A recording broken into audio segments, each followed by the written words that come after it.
You're trained as an architect, and your interest in travel and your interest in architecture come together to talk all about historical architecture all around the world. You also live in Colorado, you're taking care of a young child, you're trying to find some way that you can sneak in a little bit of yoga, and you come up with a very interesting creative solution to do that. You'll have to listen to figure out what it is. This is one of my favorite conversations I've ever had. Let's get into it.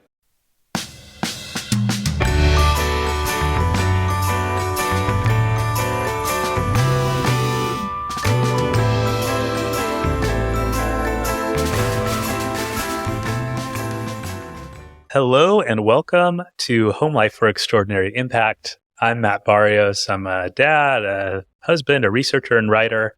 And on this show, you're going to witness raw, in-the-moment research that I'm doing with experts and everyday people all around the world. What am I researching? I'm really focusing it on one central question. How do you design your life at home for growth, connection, and really making your greatest contribution to the world around you?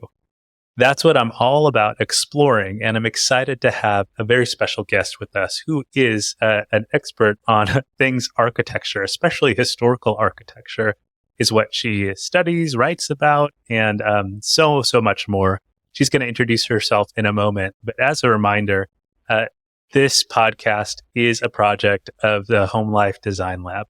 It is a newsletter that I'm putting out as a means to really do in-depth research, original research, interviewing people to understand home life all around the world in order to help you design a home life that you love. So please check out homelifedesignlab.com and you can sign up for the newsletter. And now we're going to shift gears and talk to my fantastic guest. Mary, would you mind just introducing yourself to the people listening? Yeah, thanks so much for having me, Matt. Excited to be here. I'm Mary. I'm a former architect, and now I share stories and help people discover historical architecture destinations around the globe. And I live in the mountains of Colorado and take care of my 1.5-year-old. That's awesome. I can see some snow falling behind you in the trees. Yes. Looks beautiful. It's very nice to be indoors and looking out at the snow. I love it. And one of the questions that I like to really start off with people is our, home has a variety of ways we can see it and have experienced it throughout our lives. What are some of the places you have called home? Oh, great question. Yeah, I grew up in Oklahoma, but I've spent most of my adult life split between Colorado, so snowy mountains, and then the Bay Area, California. So right next to the ocean. So I love the ocean. And I actually miss it every time I'm not there. But vice versa too. If I'm like living on the ocean, then I really miss the mountains. So I kind of had my heart in both places. That makes sense. What do you think those different places have brought out of you over the years? That's such a good question. I have a lot of family in Colorado. So Colorado feels like, very homey. There's a lot of family close by. But then in California, it's just nice, vibe. I feel like creativity. I just love being next to the ocean. It's just like a homey feel there. That's cool. Yeah. As a San Francisco dweller myself, I totally understand how great the Bay Area can be. And especially its culture, its proximity to sea, and also metropolitan city life and all that. So, that's yeah, I don't know if we ever walked by one another without knowing each other over the years. But, yeah, maybe. Yeah, who knows, right? Yeah. Okay, so you have an interest in historical architecture and really being people's guide to historical architecture around the world. How did you become interested in that topic? Yeah, great question. I'm a former architect. And then after that, I did tech, product design and tech for a little while. But then I took some time off to take care of my little one. And I was like, what would I design? What do I love doing? And it was just 3 things kept popping up over and over. So I wanted to combine them. And it was architecture, history, and travel.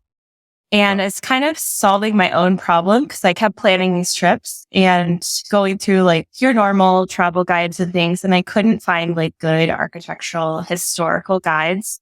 So then I was just like, oh, I guess I'll start creating my own. So that's kind of how this historical architecture travel was born. Oh, that sounds so interesting, especially for people who, I mean, I feel like one of the most interesting things when I go to a new place is experiencing the architecture of the place, and especially like the storied history around buildings and churches and monuments and everything. So yeah, it sounds like a cool thing. Any places that you now are like, okay, I must go visit this place?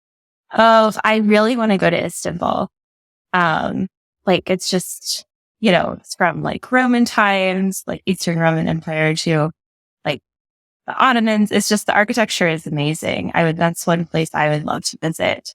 But I like that you said like about like seeing architecture when you go places, because this one architect / writer says that architecture is the unavoidable art. Like you can't like look away. You kind of have to at least walk by it. So I think that's really funny. Is there one place that you would love to visit? Oh, gosh, man. If I'm thinking architecture, gosh, I've already been there, but I got to go to St. Petersburg, Russia, and wow, I was so intrigued by, the buildings and architecture there, and like in particular,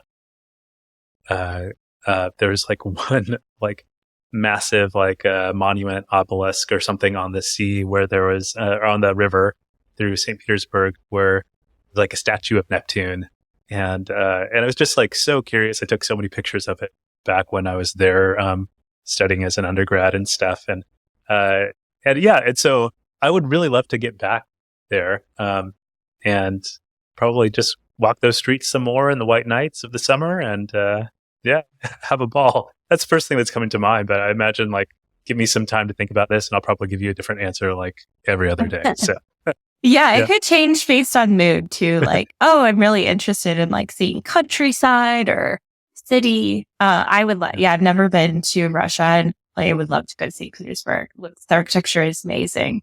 Yeah, it was really, really cool. Well, we're going to, kind of tap in more to historical architecture around the home in a little bit. Before we do that, help us understand like your home, so paint us a picture, let's say you're getting home from whatever it might be, an event, something or other. What's happening in your home? Yeah, well, it's very snowy, so always like nice to come home to warmth.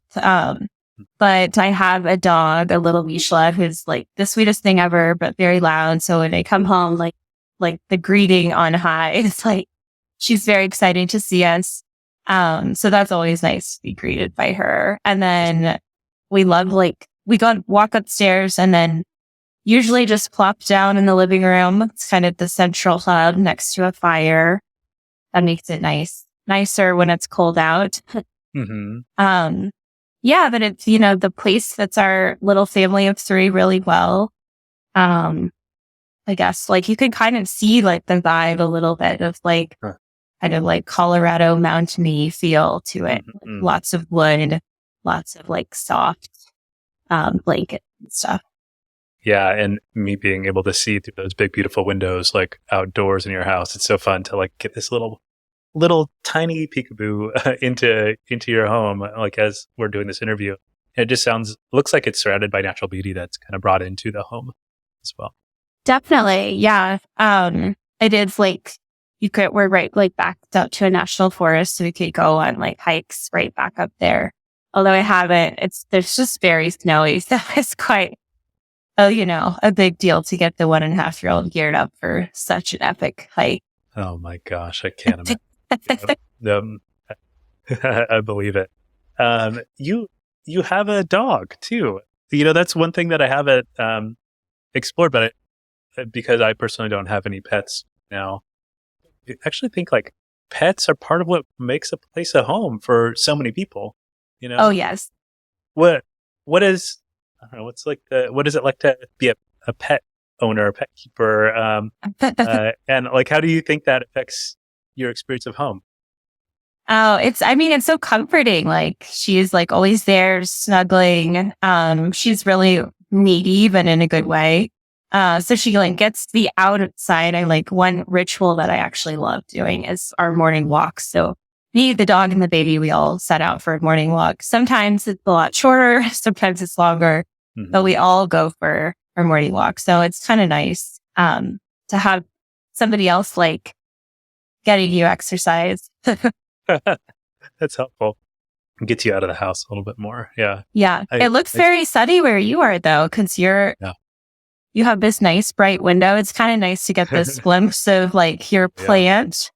Yes, my love plant and this painting that my sister made and gifted to Oh, me. So yeah, these are some of my little possessions. We're in our good size 1 bedroom apartment here in San Francisco. Got it in like a COVID discount deal, and I love that. rent control. So we'll be here for a good chunk of time. I My love wife that. and my baby, and it's really nice. Oh, how Yeah, old is your little one? 15 months. Yes, Oh, wow. they might be classmates one day if we end up in the same area. That's true. Yeah. Yeah, gosh. So, okay, we've got to talk a little bit about kind of like your background with texture and also a little bit about your home and the places you've called home, where you currently live. Now, I want to like dive extra deep into historical architecture around home. You and I had some like, kind of short, brief, text conversations about this because I thought it would be like an interesting angle. What what have you found when you think like architectural history of home?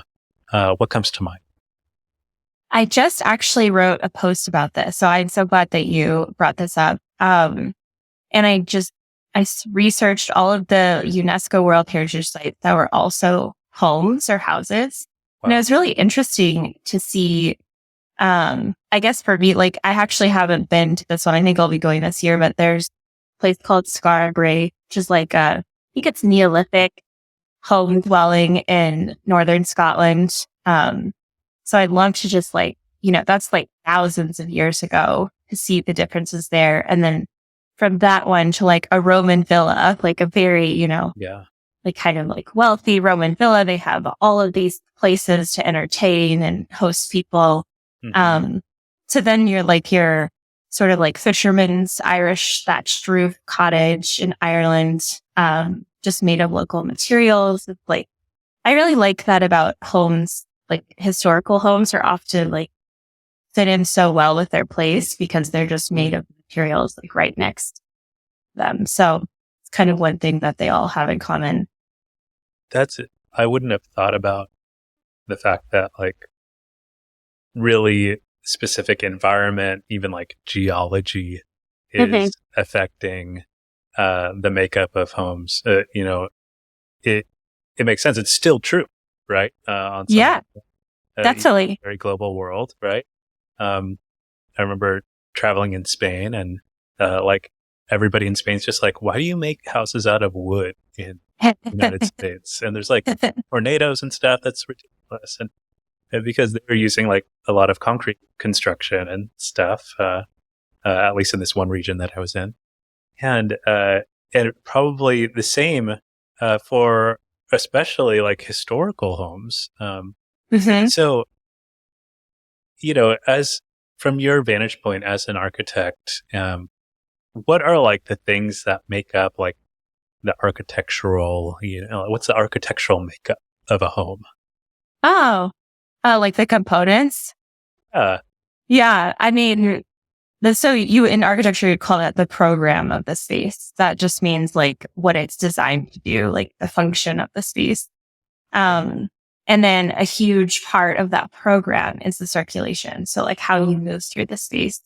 So that's what you would focus on, like the entry and the procession first. And then, based on like light or situating it for wind or solar, whatever you're like rooting it in to be, then you would put like the living room or dining room or whatever, like your program pieces that you need to fit, in like bedrooms.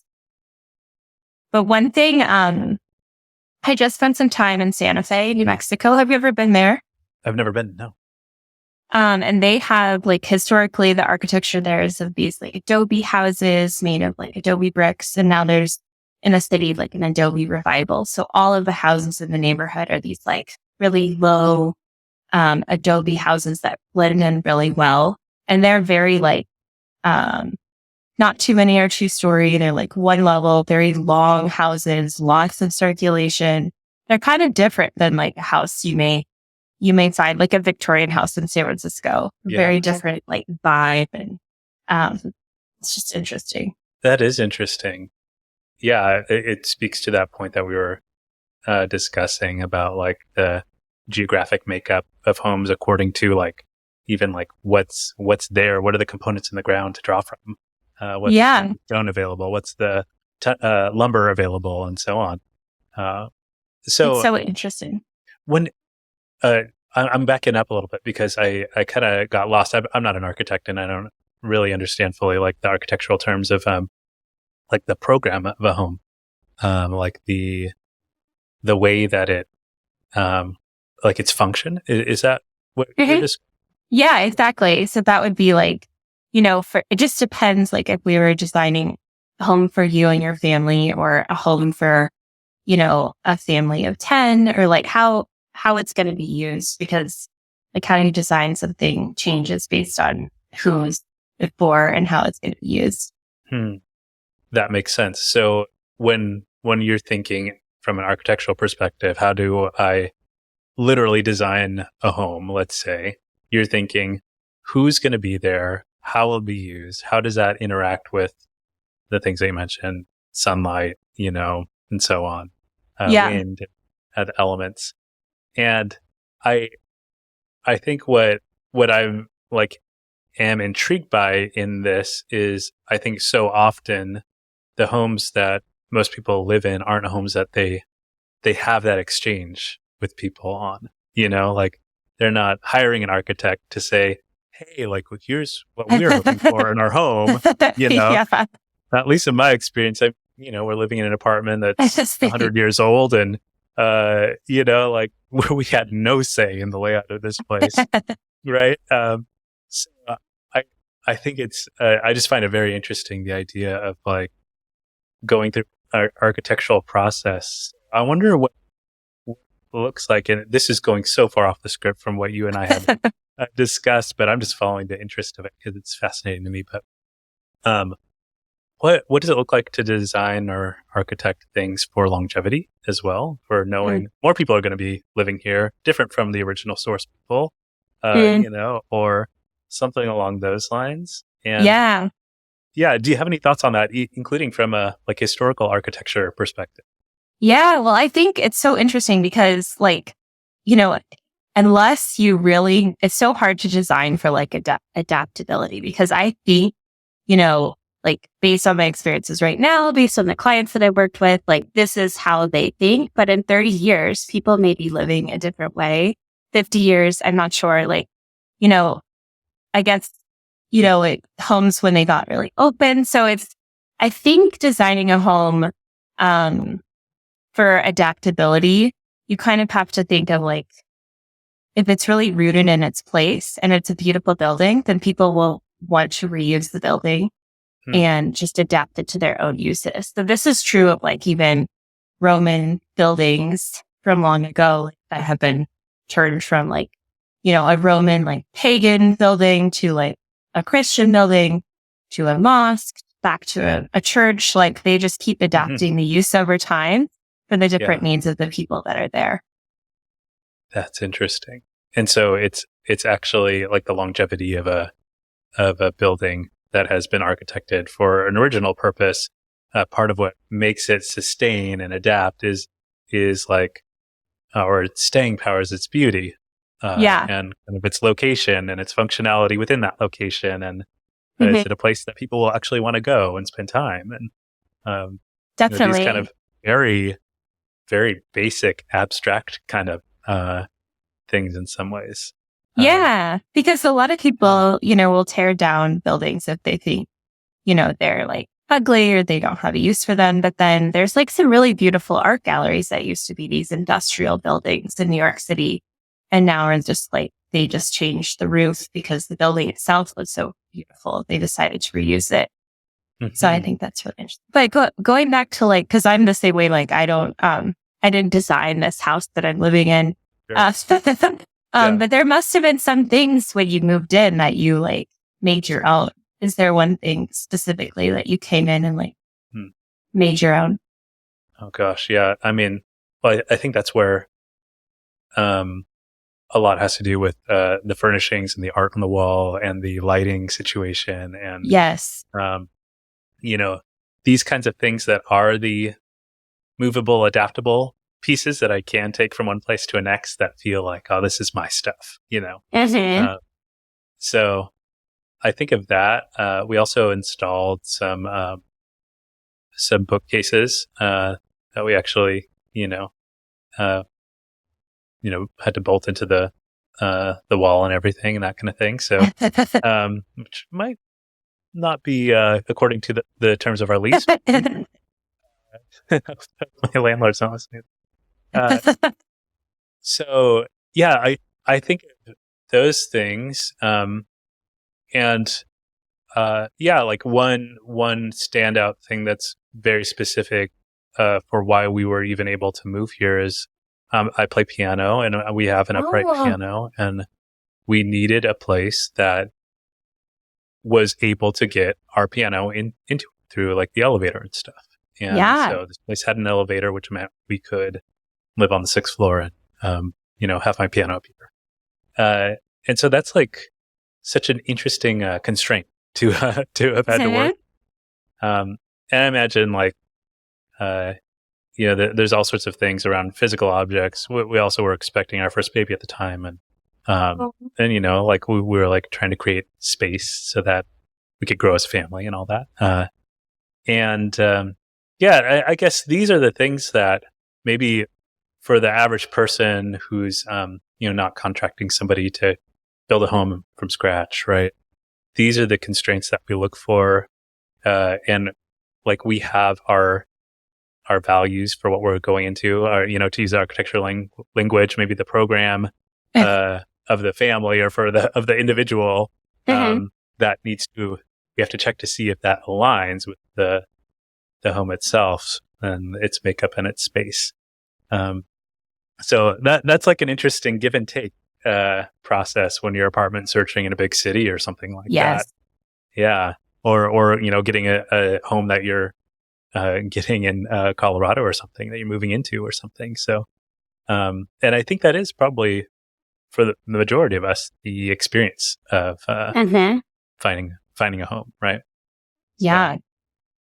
I love that you said that about the piano, because that's like, there are probably a lot of places that you liked that it just wouldn't work with the piano in the Bay Area. Having known from living in the Bay Area a little bit, I think. Yeah, exactly. Yeah, it's very true. So I want to keep following the thread around like historical architecture and everything. And being a person who has like looked into the history of architecture, how do you think that affects the way that you live in your home? That's a good question. I guess, I mean, part of like what I was thinking when you were saying like your piano was your restriction, like for me, it was the dog. Finding an apartment in a city with the dog, I wanted like an outdoor space because like just as much as the home is important to me, like its surroundings are even more important to me.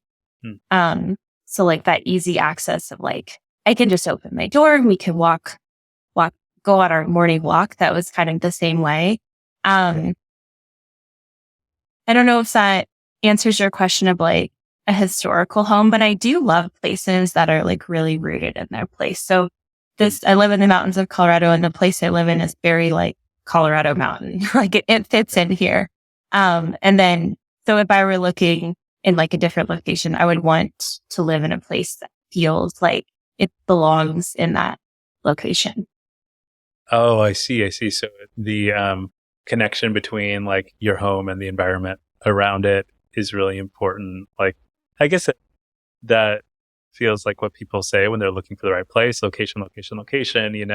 Um, and and also like the like mindfulness of is there stuff to do? Is there hiking and stuff, and all that. I like that. Yeah. And like, I just feel like and this is my personal opinion, and some people like really like certain styles that are imported over here. But like, if I were to be like in the mountains, in just like a certain type of building that just didn't belong here, it would feel very weird to me. Tell me more about that because I don't know what kind of building doesn't belong in the mountains, like from a layman's perspective or whatever, right? What does that flesh that out for me? Well, I mean, like, for example, if there's like a Santa Fe adobe house, like sitting like in Colorado, I feel like it wouldn't fit in really with its surroundings because you're not in the desert anymore. Or if you were just in like a glass box, it wouldn't be very comfortable inside because it'd be freezing. And it just like it would be beautiful to like look out at everything, but I don't think it would have the right like insulation and comfort that you need like in the middle of the mountain. Totally. It won't stand up to a Colorado winter, that's for sure. Yeah. Okay, that makes a lot of sense to me. And are there certain like forms of architecture that like are I don't know, like have a history behind them of like, this is mountain architecture. This is what it looks like and feels like. Yeah. Is that a thing? I don't really know this thing. Yeah. That is a thing. There's like mountain. I have a friend actually who is signing a house in the mountains, and she chose mountain modern. Just that's it. Because she just told the architects we want mountain modern, and they were like, okay. Oh my gosh, the 2-word, architectural prompt. Yeah. Love it. That's so cool. All right. So now part of what I'm exploring with this project is thinking, home, which is the physical space and everything, like, the walls we surround ourselves with and the roof over our heads. But also, like the furnishings that are inside, and also like the relationships we have with people, even like your pets, your daughter, your, your spouse, like all these things. And one of the things that I'm interested in is asking everybody, when a home life is going really great, what does that look like and feel like for you? I think for me, it feels like peace, like very calm, very peaceful. When I have time and space to like do my daily rituals with my dog and daughter, like go on a walk. But then also that I have like, I guess, space to breathe so that if there is like impromptu things that come up, or like I like to keep some spontaneity in our life, and some flexibility. So like when things are too rigid, I get a little like, I don't like that. I like space to breathe, I guess. That makes sense. So a good home life is marked by peace for you. And some of that's maintained in the rituals that you do. Yes. And as much as you want to be consistent in those, rituals, also having margin for the curveballs and flexibility with spontaneity and all that is important to you. Oh, definitely. Yeah. Like, and I like, right now to just like, I have the best job in the world, which is raising my little one. I love it. But just like, if you get inspired or you're feeling really creative in that moment, just like you have time to go and like ride that wave of creativity, which is an awesome thing to take advantage of when it comes. That's awesome. I am very familiar with the importance of riding the wave of creativity. It's a big value that I have as well. What does that look like for you? Kind of riding that wave of creativity when that spark hits. I really like drawing, so it's often has to do with like drawing, and just or like getting a lot of ideas out. Like I'll have spurts of productivity and like spurts of ideas that it's fun to kind of follow that trail. But I'm curious, since like, how does that show up for you, and does piano come into it? Yeah, piano comes into it a lot. Yeah. Gosh, there's a lot of, as I take care of our baby, a lot of playtime with baby is a huge spark for creativity. Um, then sometimes when I'm doing creative work, because I do a lot of writing, I'll have like my piano keyboard here and my laptop up here, and Oh, I will like jump back and forth because it's helpful for me to, um, kind of get into the creative part of my brain in order to jump back and forth between ideas, imagination, inspiration, and my work. So I, that's like a maybe unique, unique work method. I don't hear of anybody else doing that, yeah, but I love that. That's so. yeah. Do you ever like record your piano pieces, or like? Occasionally, that's how I got my wife to fall in love with me. I would record these improvised piano pieces for her, and then she was living in New York at the time, so I'd send them to her over text. And next thing we knew, she was moving over here, and we're getting married. So, Oh, yeah, it's very special. Um, yeah, so I see, and I agree with the way that peace is like such a important value in home, and creativity is an important kind of like, I don't know, maybe North Star, both these two things, peace and creativity. Are there any other things that feel like North Stars for you of like, okay, this is really great home life? yeah. I mean, I think like some rituals, I guess, that I like to take when we're traveling too, because we travel a fair amount. Mm-hmm. um, are just like those daily walks, but it's also a daily breakfast. The three of us eat breakfast together every day. We also eat dinner together. It's like never in front of screens or TVs or anything. It's just like kind of two anchors of the day, which That's help. cool. And then, at night, I like to, I guess this is called, I think it's called like habit stacking, but I really wanted to get in the habit of doing yoga again. And I just could not find time in my day. So I finally decided that once I'm putting my little one down, she likes me to like hang around in the room to like, make sure that I'm not leaving. I decided to just do yoga during those times. So now I like do yoga wind down, which really like is a calming habit. Yeah, that's awesome. And what a cool way to, I don't know, work with the whole flow of your life, pun intended on flow with that. But because like there's actually so many different little demands in living with people and living with family, and keeping the rhythms of your home up and everything. And also to make sure that's in balance with what you need as an individual, and also what your daughter needs as she's trying to fall asleep, and everything, right? So that sounds like such a great complementary thing to do yoga while your daughter's falling asleep. I imagine sometimes she might want to try to join in. And She does. Yeah. It's fun. That's fun as well. Do you have like a specific word that makes your home life go great? Gosh, let's see.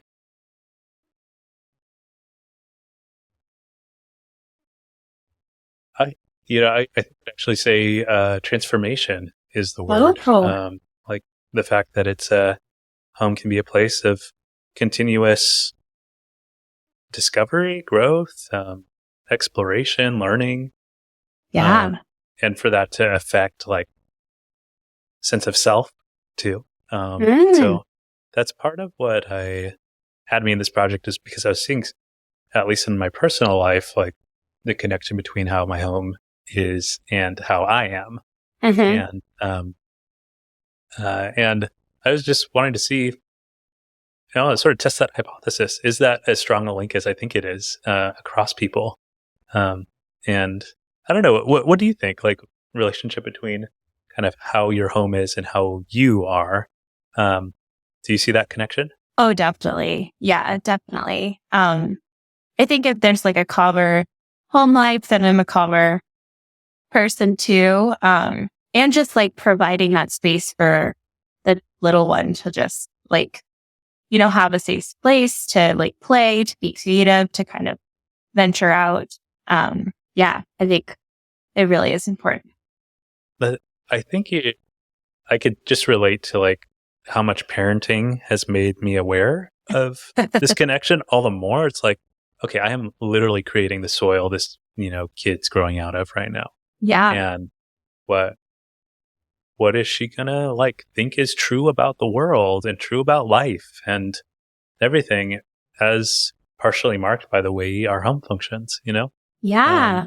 And so I see that connection as well as you're describing, like what that looks like with your daughter. And yeah, it's like once you're a parent, you cannot like never not see it again. It's crazy. And then it really is. It really is.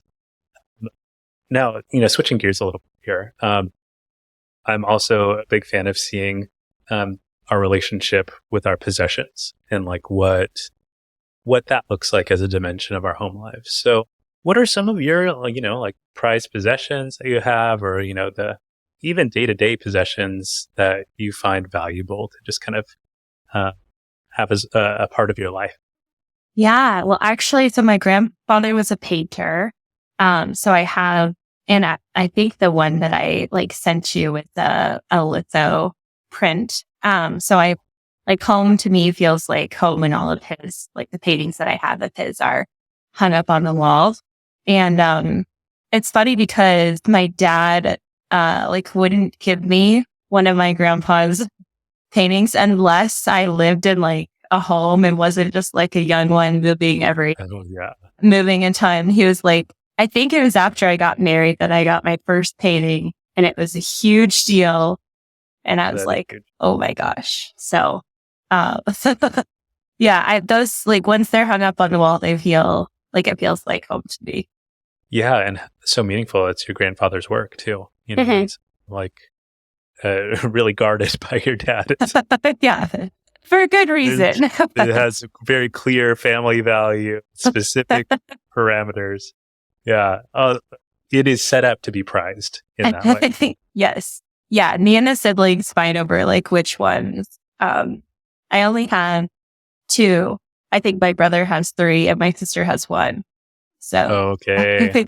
There's a count going on. There is a count. It's very competitive for the I love it. Well, we're going to be wrapping up here, Mary, but before we say goodbye, I also wanted to ask you, what are the sort of things that you're working on? I know you've mentioned some of those things, and what are you working on, and how can people reach you if they want to learn more? Yeah. I help people discover historical architecture destinations across the globe. I tell their stories. I'm most active on Twitter. So I'm just _ArchAtlas on Twitter. That's where you can find me. Awesome. And I will be including the written answers to some of the questions that I sent along to Mary, though we definitely kind of, I took us off trail because I was so interested in so many different pieces that you're talking about. So thank you for a wonderful interview, and I will make sure to include, on Mary's written answers, which you can find in the show notes, a link to that, links to her Twitter profile so you can connect with her there. This has been Home Life for Extraordinary Impact. Thank you, Mary, for being an expert guest on everything historical architecture, as well as like just being honest and sincere about what life in Colorado is like, your family. Thank you. Thank you for having me, Matt. This was so much fun. I'm so glad you liked it. And if you have been listening to this and been enjoying it, please go to homelifedesignlab.com. It's a place where you can read up on some of what I'm analyzing through this research. So I take these interviews with Mary and other people, and I'm looking for through lines, threads, and themes, the sort of things that are maybe perhaps even universal about people's approaches to home and how you can design a home life that you really love. So you can sign up to read there. There is an option to do to sign up for the paid newsletter, which will get you more access to some more of the content. And I encourage you to do that so that you can help fund this project, which I so deeply believe in is really important. And I hope I can serve you through it. So thank you for listening, and hope you have a good rest of your day wherever that might be. Take care.